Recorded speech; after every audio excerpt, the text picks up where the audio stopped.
Welcome into the Irish NFL show in partnership with Quimbet, now on the Believe Network. I am Brian O'Leary, your host, alongside our co-host Ciaran Boyle. And a special guest, Bobby Skinner from the Giants Nation show, returns to the show to talk about another enticing off-season, shall we say. Bobby, it's been a very interesting few months for yourself in particular, covering the Giants on a weekly basis. What have you made of the Harbaugh experience to date? I'm so excited that he's here. It would probably be kind of bleak without him. If they went and hired Kevin Stefanski, obviously there'd be excitement for something new, but it'd just simply be the fact that it's new. Him being here just brings a legitimacy and just the ability to have pull in the building. So he's obviously hands on with the NFL draft, especially the first round. That he basically made those two picks, but it's a guy who's just been a consistent winner. His bad seasons have been the Giants' best seasons over the last 10 years. And so he's built that consistent winner, and it's nice to have some substance to buy into and not just, hope.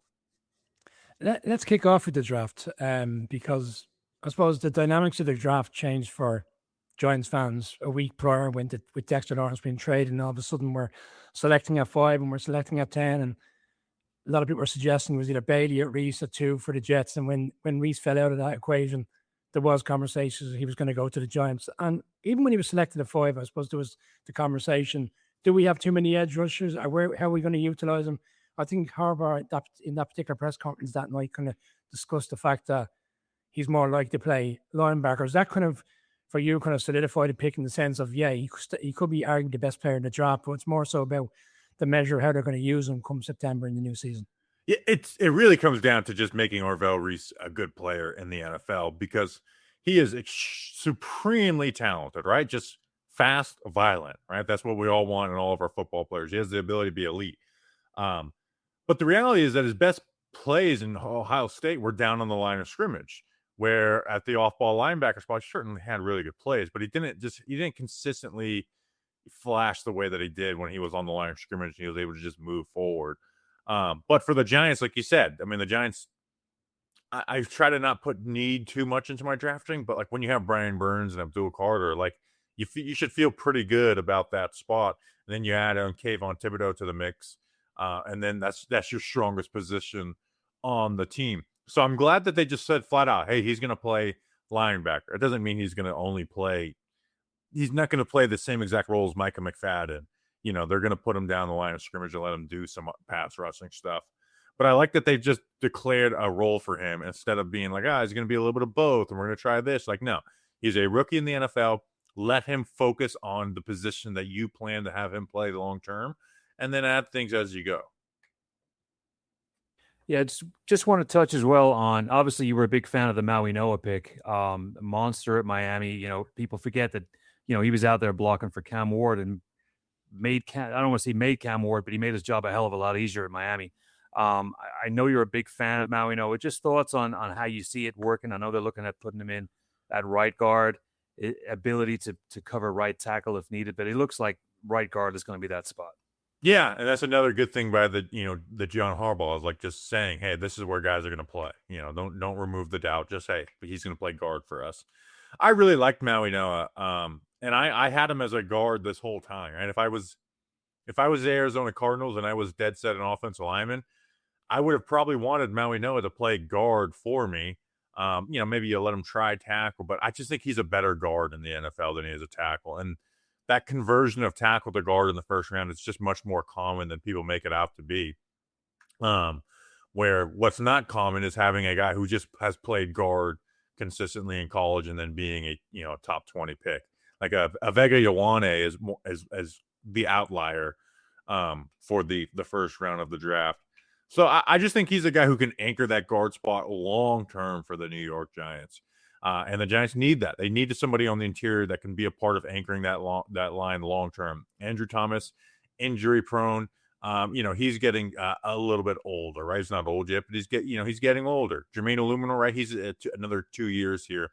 The rest of the group doesn't have anybody long term that they've built around, and Maui Noah gives them that. He's obviously got to live up to the billing, but I do think that he will. And here's the thing: is if you think he can actually be a good tackle, and that might be your home for him, he should get some opportunities to at least test it out with Andrew Thomas's injury and Jermaine Illuminor, being a little older, may have missed a game. Like, you can always try it out for a game, right? The Jets did that with Elijah Vera Tucker. And Elijah Vera Tucker was actually really good at tackle. But again, he's better known for guard, and he has his injury issues. So I love Maui Noah. He was somebody high. He was pretty when the Giants only had one pick, he was top 2 on my list for that pick number 5. Yeah. I mean, I think we're all hoping that the line can kind of stay together in some shape or form. Thoughts as well on Hood. I mean, we're down in SEC country. I mean, he lit it up with Tennessee. I think there's, consensus anywhere between the top 3 and the top 5 corner in the draft. I think we can be happy with getting him at 37. I mean, you see the speed he's got, electric pace, hard hitting. He's got that interception ability. He's got the fumble return ability. A great pick. We can all agree at 37. Yeah, he's got all the athleticism to play the position. He plays with some physicality. Corner's just tough though, right? So I think that's a big swing player in the draft, because corner, it can go one way or the other, but he has all the ability to be a really good corner, and I think he will figure it out, right? I think we're looking at a guy who's probably going to be an upper end cornerback 2 in the NFL, probably not one top corner 1 guys.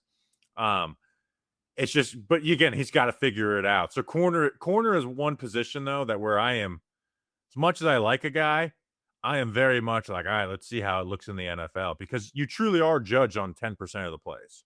And I that's, so that's, how do you do in those 10% of plays where you're targeted, or do you show the ball skills in the NFL, or do you give up 3 catches for 45 yards a game? Because that makes you a bad player at that corner spot. So Colton Hood, very athletic, but I do have questions, and I hope they don't put too much on his plate too early, right? If he's not ready to play week 1, there should be no rush either. Right. It's about making him a long-term good player for the Giants, and you don't want to corner's a confidence position too. You don't want him losing his confidence. Yeah, and if we could trust Banks a little bit more, it might not be such an issue in 26. But again, we'll see how that works out too. Well, yeah, and again, if he's not and I don't trust Banks. I'd rather Banks not make the team than play.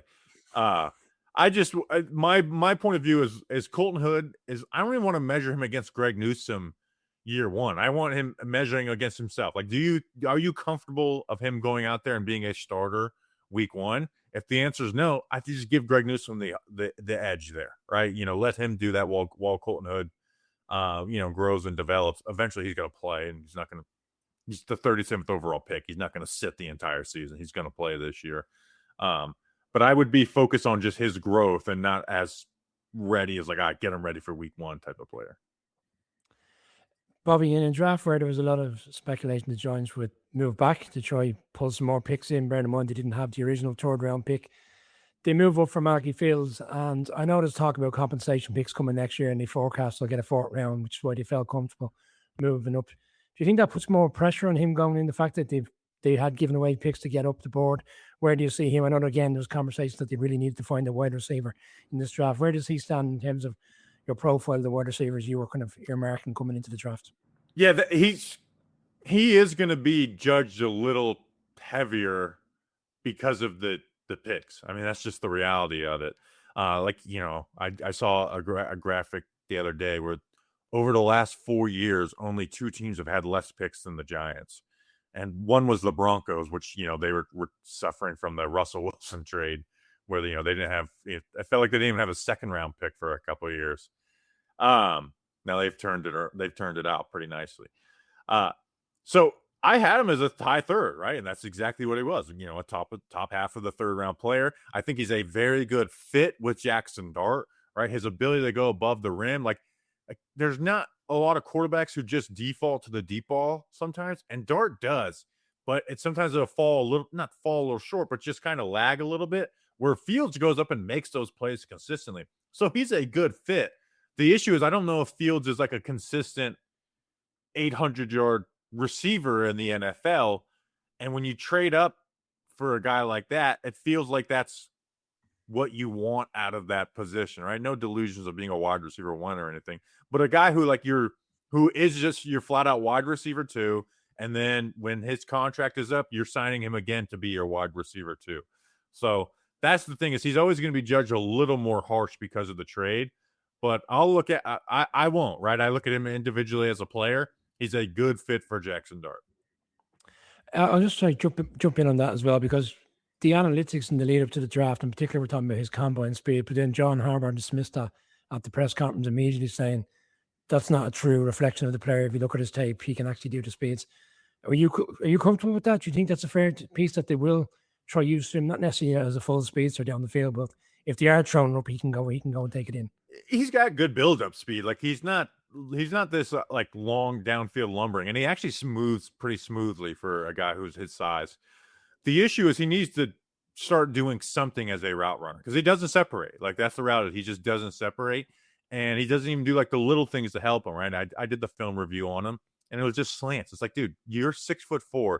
You can do things to separate on a slant, and he just didn't. Right? And the DBs are making plays on the football consistently. We're not going to be asking him to do a bunch of slot routes or anything, but you can't just be a vertical and curl route guy in the NFL, which is kind of what he is right now. Just want to jump to the Dexter Lawrence situation. Easter Monday, I believe it was, when obviously the Adam Schefter piece drops that he's requested a trade. And I think initially even yourself on your own podcast and other variants just, assumed it was he wants to get paid. He's frustrated he hasn't been paid at the level in which he has, albeit he was 2 years removed from the original contract in which he got, which made him the third highest defensive tackle. I think then quickly we fast forward, and come draft week or come the week prior to the trade, it comes very evident. It's more so he's frustrated with the organization. He wants to move on. He's seen friends go and win Super Bowls since then. And you were adamant on your own podcast, they can't trade him. They shouldn't trade him. He's the best defensive tackle we have. Bearing in mind what they've done since, and I know Kieran's going to come to it in a minute, are you more comfortable with the trade now, or you still feel it's one of those situations that could have been avoided and should have been avoided? There's ways they could have avoided. I feel like a lot of people in this have just went from A to Z. Like, oh, look, we're at Z, and skipped all the other parts of how they got to that spot. But when they got the 10th pick, that made me feel a lot better, because if they drafted with the Bears, or say, and got pick number 25 and got a second rounder, What would you do if your online store converted 36% more shoppers? You could take 36% more vacation. Another pina colada? Yes, please. Open a new retail location with 36% more square feet. Fantastic. Hire 36% more help. You're hired, and you're hired. Shopify has the world's best converting checkout, up to 36% better than other e-commerce platforms. What you do with those extra sales is up to you. Switch to Shopify today at shopify.com/listen and get a $1 trial. Shopify.com/listen. Hated the trade. There wouldn't have been anything for me to. I just be like, man, we are not going to replace or get close to replacing this level of player here. There's a chance, right? There's always guys at the end of the first. You're like, man, look at that guy, went 25th overall. But the likelihood is so low. When they got pick number 10, now that put me in a spot where I was like, there's going to be someone there that I really like, that I really believe can be a Pro Bowl, all-pro level player for us if things pan out in a projected way, but not anything outrageous. And that's why pick number 10 was so big, because they had the opportunity, right? They had Francis Mauigoa and Caleb Downs, both guys who I were considering at pick number 5 when they only had that one first round pick. Now, again, it's got to pan out, right? Mauigoa, in fact, we're doing a mailbag. That's one of the questions. It's like, how do you look at it? It's like, how does Mauigoa get? If Mauigoa is a consistent Pro Bowl, all-pro level, Giants absolutely won this. If he's slightly below that, then it depends on how good Dex is for the next, 5 to 8 years. And if he's just bad, then obviously they lost that. But hopefully we're not living in that world. Yeah, and kind of following up from that, I mean, you look at what happened, and then you look at the replacements they brought in. I think they brought in 7 DTs in total, but obviously that's, a lot of that is half of those guys won't make the 53. But, you look at Lecky Fotu, probably not going to make the 53, 54 roster. So you're looking at Shelby Harris and DJ Reader, who, they just emerged the last couple of days. How are you? Are you a little bit more comfortable? Does it soften the blow now that you see those two dudes in there? I mean, it's we got the guy in the draft too from Auburn, but does that really soften the blow for you losing Dex? No, because for me it was a long term, and again, it depends on Maui Noah, right? To me, it's only about Francis Maui Noah because I thought they should have signed DJ Reader and Shelby Harris with Dexter Lawrence. Not even thought they should. Like it was basically a must, especially if you told me, hey, they're not drafting a defense tackle till the 6th round. I would have been like, okay, so what day are we signing DJ Reader and Shelby Harris both? So that was a must even with them. That's been the frustration the last couple of years. Like, man, we have Dexter Lawrence, and this is still a weak room because there's just been no effort to build in this room outside of Dexter Lawrence himself. So I thought those guys were a must.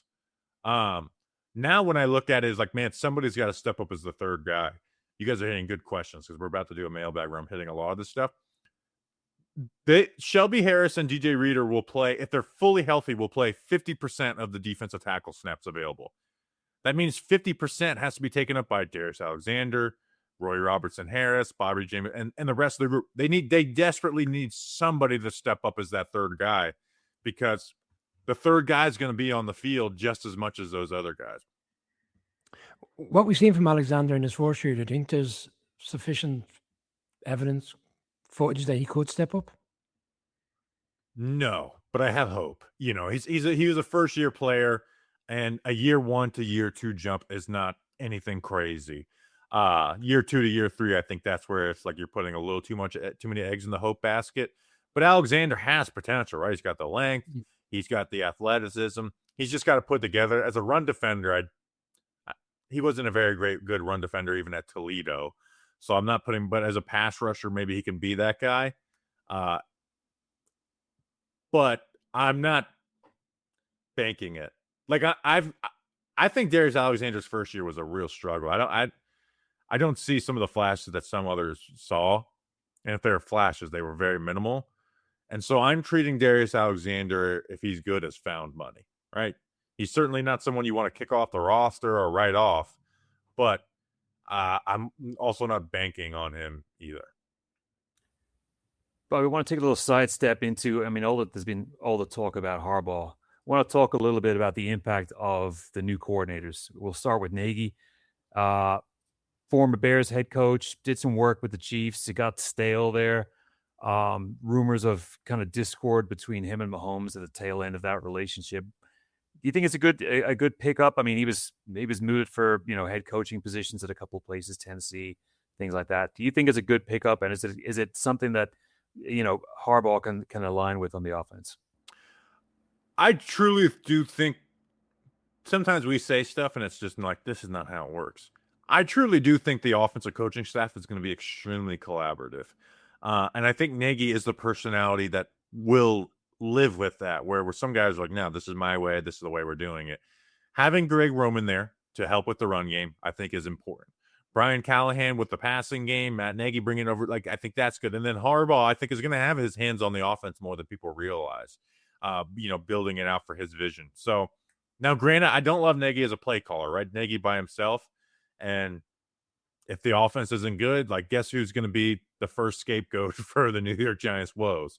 It's not going to be Jackson Dart. It's not going to be it's going to be Matt Nagy, right? There'll be people calling to fire him after week 8.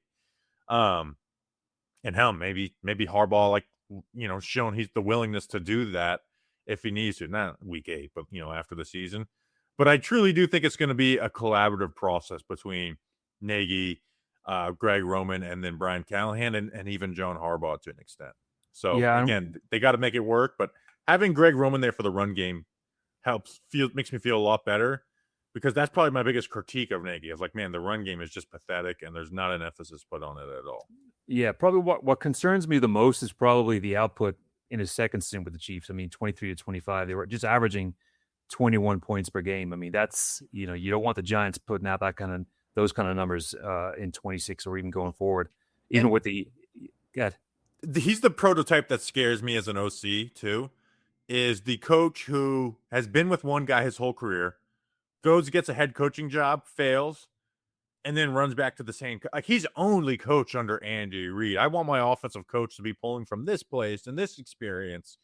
And that's a prototype that worries me, is the guy who, instead of, trying to find his footing somewhere else, goes and runs back to him. Now, Granted, that's what he's doing right now, is doing that. So we'll see if it works out. But I do like the collaborative process there. Yeah, then I want to flip over to the other side of the ball. Denard Wilson, younger guy, this did some really good stuff with the Titans. I mean, in 24 had them second in pass defense, second in points allowed. Did a lot of real good work. The roster got kind of shredded in 25, but he kind of put the marker down there. And there's a lot of talk about, the NASCAR package and 6-man rush and doing a lot of zone. He's much more zone than obviously Bowen, who was lived and died by the man. But interested on your thoughts on what he's done. Again, a newer kind of coordinator, but he's got that experience working with the corners and safeties.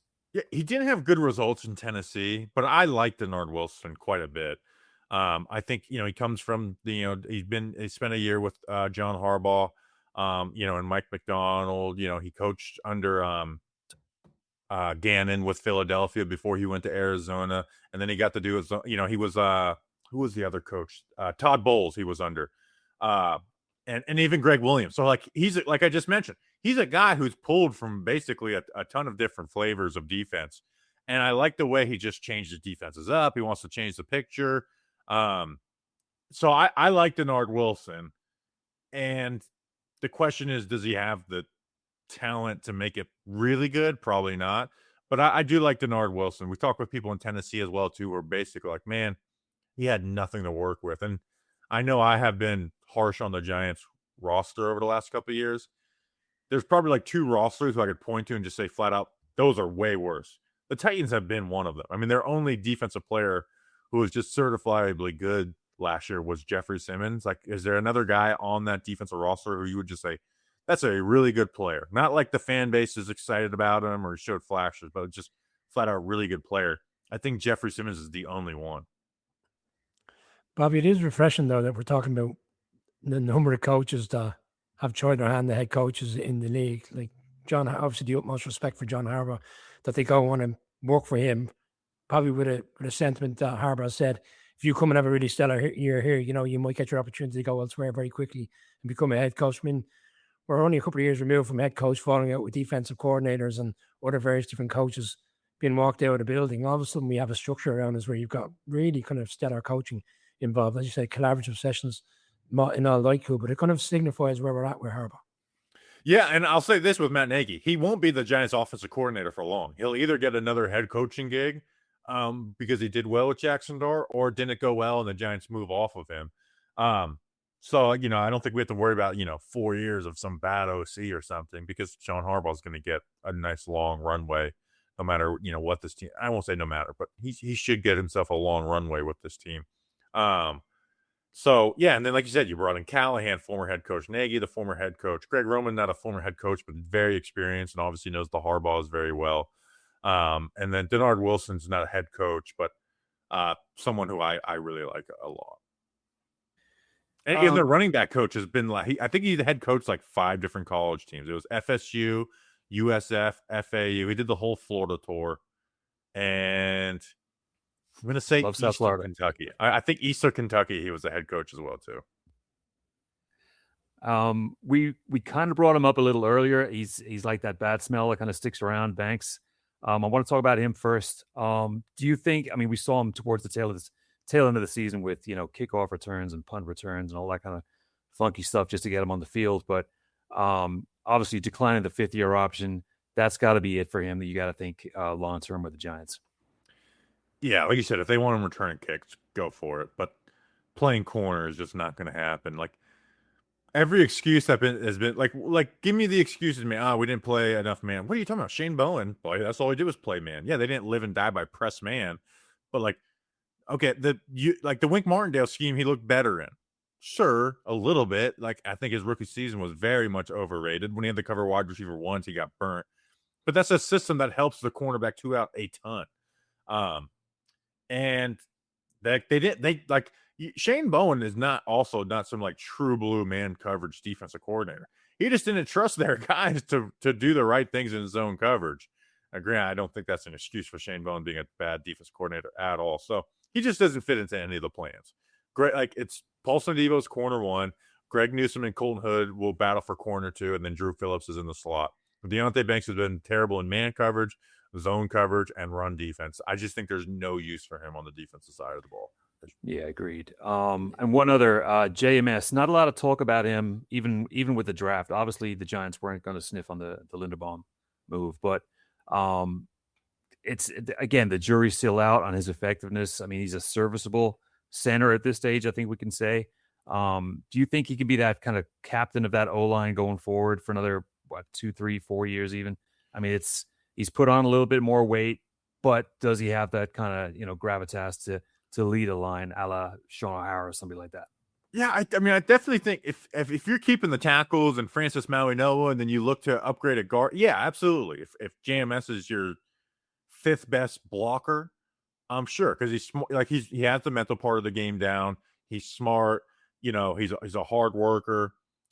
And pass blocking, like he's been a halfway decent pass blocker the last couple of years. He got credited with a lot of sacks, not this last season, but the year before, where they were trying the certain protection where it's like this is not his fault, but it says he gave up 5 sacks. In reality, he gave up 2.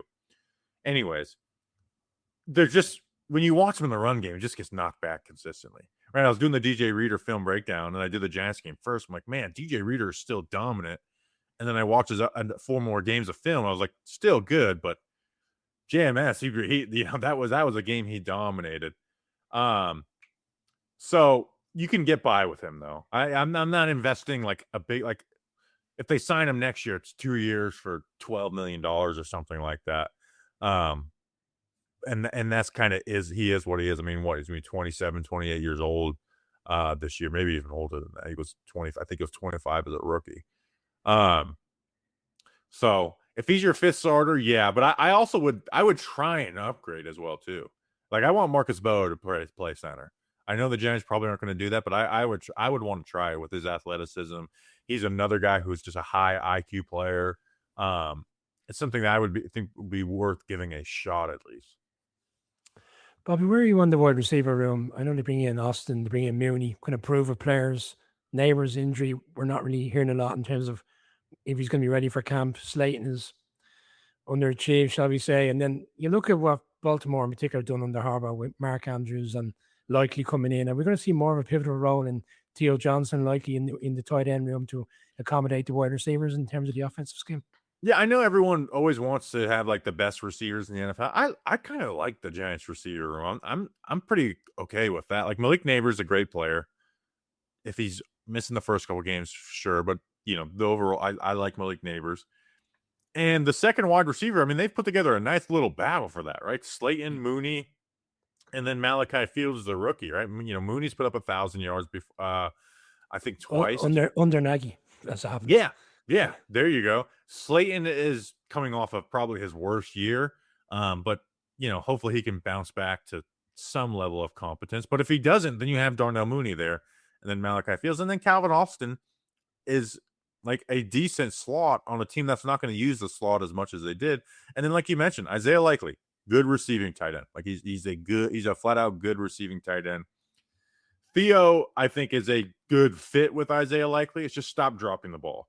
Just like, another mailbag question we're doing is like, hey, revisit the 2024 class. I was like, I feel like Theo is what I thought he was going to be, except for the drops. Stop dropping the ball, because you can't make these crazy grab types of tight end and have a drop problem. So Theo John, if he drops the ball again this year, which would be 3 years in the NFL, 3 years of having a high drop rate, then it's like, you got to really look to replace this player. But I mean, Theo Johnson's fine. Like it's not, nobody's looking at the Giants' weapons and saying they're the best in the NFL. But I look at this room and like, dude, this is the least of my worries for this team outside linebacker. Like this is not a worry for me at all. Correct me if I'm wrong, but I recall, and we're going back 2 years, when you were doing your draft coverage ahead of the draft in which, excuse me, Theo Johnson got picked. You were delighted with that selection at the time. Yeah, he was my tight end too in that class, and I'd still argue he might even be tight end too. After Brock Bowers, I think it's between him and then what's the Seahawks guy, AJ Barner. And I think Theo Johnson kind of is what I think. Like he could stretch the field. He's big. He can make tough grabs. He has a little bit of route running to him. He can block in line. Just catch the ball. If he just because as much as I was excited about him, I appreciated Justin asking, like, all right, but what is your like ceiling for him? And I don't use the word just ceiling in itself. I use realistic ceiling. And I was like, Cole Kmet, which, you know what? Like, I'm happy with that as a 4th round pick, even though the Bears have, replaced him with Colson Loveland, and I think they drafted another tight end on day 2 this year. But like, I'm happy with that as a 4th round pick.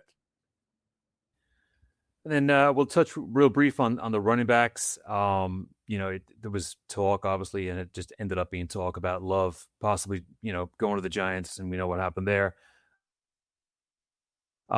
Excited to see Scatterbo back, and then you got the kind of tandem of Tracy. It'd be great to see Ricard back there. That I'm really excited about seeing him. And even some like Singletary, maybe just filling in some of those holes. But it'll be that backfield right now looks real good. And like you said, if Johnson can be can keep the ball in his hands a little bit longer, that could be a real exciting backfield. Yeah, I'm fine with the Giants running back room. And eventually, could they swing for the fences and pay a top free agent or pick somebody in the 1st round? Sure. I just didn't think that was this year. I think there's just too many things they need to worry about before it's the time to do that. And maybe try and do that. Like, you look at the top 12 rushers in the NFL, I think 10 of them are either 1st round picks or 2nd round picks, but a lot of them are 2nd round picks, right? So if you're picking 40th next year, that might be your spot to go and get a Pro Bowl level running back. It doesn't have to be, at the 1st round. Or say the Giants win more games than you think, they're picking 16th, and there's a 1st round running back that you think is worth it. Good. There's your opportunity. But I'm fine with Cam Scatterbo. Obviously, hopefully he's the same player as he was before he's injured. As much as Scatterbo didn't create any explosive runs and his numbers aren't great, I went and rewatched every Jackson Dart play. And I watched a broadcast version too to get a feel for the game, because sometimes watching film, it's very lifeless. And I was reminded in that, was like, man, Scatterbo really was a spark of production for the team, right? Like, he was keeping drives alive, adding touchdowns, and making plays for them. It wasn't just, a fun, exciting character. Like, he was actually being a good football player for them. He's not going to be a premier back in the NFL, but Scatterbo did more for. I think he almost got a little sense underrated because he didn't have the great stats, or maybe he's overrated. Whatever, I don't know. But like, I like Scatterbo. I'm not afraid to upgrade from him eventually, but it didn't make sense this year for the Giants. Bobby, I know Kieran's going to talk about season expectations next as we close out, but I just want to talk about Joe Schoen again for probably the final time this offseason. It feels to me that when you watch Harbaugh and Schoen together, it's like they're trying to over-index on proving to people that this relationship that was never together prior to this season is working, and we continue to get others who are just hell-bent on putting out stories every week that at some stage he's going to be relieved of his services. Is he kind of in an easy win situation, Joe Schoen? If the Giants have a really successful season under Harbaugh, they're not likelihood they're not going to move off him and he'll have a new contract. If they even give him a contract now, sure, what's that really worth anyway in this day and age of NFL? We see GMs relieved of their services all the time. Or is it a sitting duck situation to just see how the season evolves? And if he does move on, it's a case of you had your time here, we move on. John Harbaugh wants to do his own changes in the future. Like, where do you sit on it? It just feels like it's so old now. We might as well all get past it. I don't know. They should, and again, they've got a few months to do it. They should, if they're going to keep him around, they should extend. Like you said, it doesn't mean he's not going to get fired next year. But imagine you start off 0-2 and you didn't extend him. It's like, all right, just fire. Like, what's the point? Like, we all know we're going for this. So I would, as much as I don't want Joe Schoen to be the GM, and I do think there is a benefit to firing him now instead of after the draft or after the season.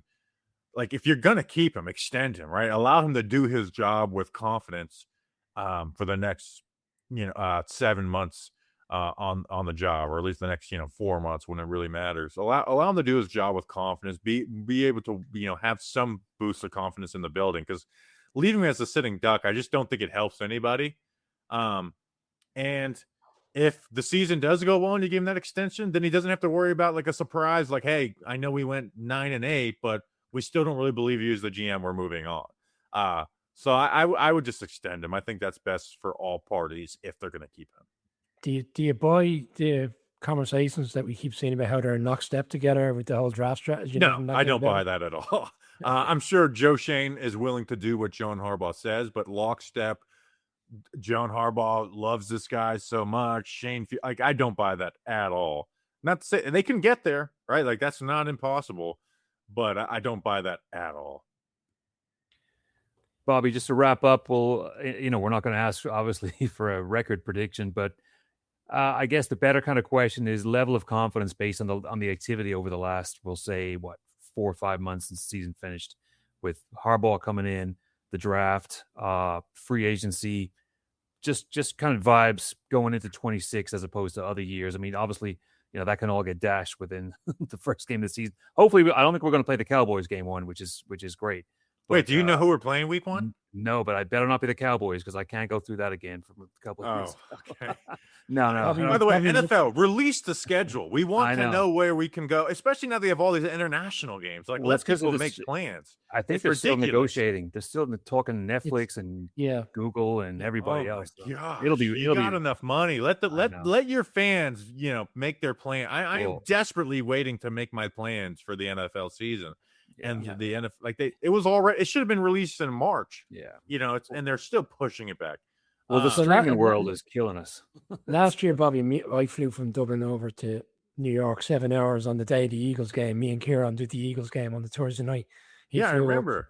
Yeah, and we're already talking about the same thing again this season, trying to figure out our Thursday night game. It feels like we're in limbo, waiting for the schedule to come out. Yeah, it's crazy. Like, people plan their vacations around this. Like, do your fans a solid one time, NFL. I'm not really pumped and let's go this year. I am for certain players. Jackson Dart, let's see what you are in year 2. Abdul Carter. So, and hey, if Jackson Dart is great, then they should be a playoff team, and then I'll be extremely excited for this individual season. But because they are they're one DJ Reader injury away, or this certain player injury away from this falling apart pretty quickly, and then you have the Joe Shane thing looming and stuff. I'm not super pumped for this season, even though I am having higher expectations for them. They did, year 5 GM, year 1 head coach, year 2 quarterback.